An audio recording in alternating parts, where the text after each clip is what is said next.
এই বিড়ালকে কখনো আপনারা কষ্ট দিবেন না, বিড়ালকে আদর করবেন, বিড়ালকে ভালো মতো পুষবেন। বিড়াল যদি কোনো জাতির জন্য দোয়া করে, কোনো গৃহস্থর জন্য দোয়া করে, ওই সংসারের মধ্যে উন্নতি শুরু হয়ে যায়। ওই সংসারের মধ্যে আর এক নাম্বার হলো, যে ঘরে বিড়াল থাকে সেই ঘরে জিন আসতে পারে না, জিন বাস করতে পারে না।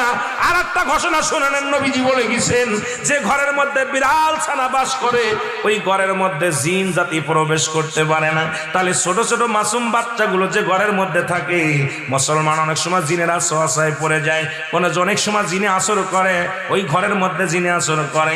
যে ঘরের মধ্যে বিড়ালকে আদর করে বিড়াল থাকে, ওই ঘরের মধ্যে বিলাই বিড়াল বিড়াল বিলাই বিলাই, এইটা যার ঘরের মধ্যে আছে এই ঘরের মধ্যে দুষ্ট জিনেরা আসতে পারে না। জোরে জোরে চিল্লায়া বলা যাবে না মারহাবা।